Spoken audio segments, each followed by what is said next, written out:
Number को थाना Khalapar police को एक महिला द्वारा बलात्कार के संबंध में सूचना दी गई। पुलिस ने वादिया मुकदमा से बात की और निरीक्षण घटनास्थल किया। इसके बाद जो वादिया द्वारा तहरीर दी गई, उस तहरीर के आधार पर थाना खालापार पे सुसंगत धाराओं में मुकदमा पंजीकृत किया गया। जो बलात्कार की नई धारा है उसके तहत मुकदमा पंजीकृत किया गया।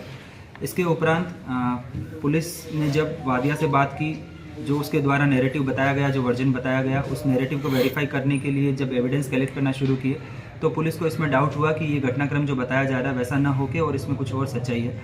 पुलिस ने इसमें गहनता से जानकारी करते हुए जब सारे एविडेंस कलेक्ट किए तो ये कहानी निकल के सामने आई कि ये खालापार निवासी असलम है, जो थाना नई मंडी से गोकसी के मामले में वांछित चल रहा है। इसने शौकीन और उसकी पत्नी के साथ मिलकर ये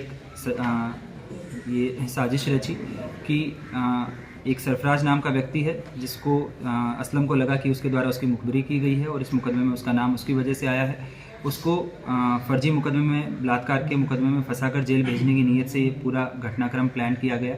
इस बात के एविडेंस जो वादिया मुकदमा है और उसके पति के फ़ोन की जो आपस में कॉल रिकॉर्डिंग्स है, उससे इस बात की पुष्टि हुई। पुलिस ने इनको साइंटिफिक तरीके से अपने कब्जे में लेते हुए विवेचना के तौर पर इसको एज ए एविडेंस कंक्लूड किया है।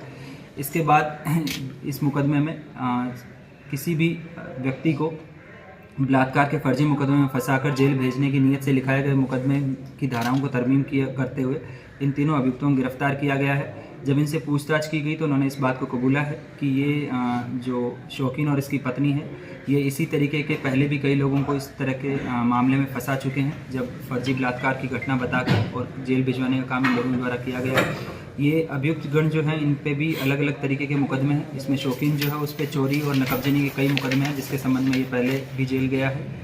शौकीन पे अभी तक टोटल कुल 7 मुकदमे प्रकाश में आए, जिसमें एक 302 का मुकदमा भी है। इसके अलावा असलम जो नई मंडी से गोकसी के मामले में वांछित चल रहा है, उस पर भी पहले सन 2018 में थाना सिविल लाइन से गोकसी के मामले में जेल गया था। इसकी पत्नी जो है ये पहली बार किसी मुकदमे में पकड़ी गई है। ये तीनों व्यक्तियों द्वारा एक गिरोह बनाकर और जो भोले भाले लोग होते हैं उनको जेल भिजवाने की नीयत से फर्जी मुकदमे लिखवाए जाने का ये जो पूरा प्रकरण है, इसका थाना खालापार पुलिस द्वारा COCT के नेतृत्व में गहनता से पर्यवेक्षण करते हुए और इसमें एक एक एविडेंस को साइंटिफिकली कलेक्ट करते हुए ये इस पूरे मुकदमे को तरमीम किया है और इस गिरोह को गिरफ्तार कर माननीय न्यायालय के समक्ष प्रस्तुत किया जा रहा है। कोई डील भी हुई थी सर इनके बीच? इसमें असलम द्वारा बताया गया है कि अगर इनका पूरा प्लान सक्सेसफुल हो जाता तो इसके एवज में इनको 3 लाख रुपए दिए जाने थे, जिसके संबंध में कुछ पेशगी के तौर पे इनको रकम दी गई।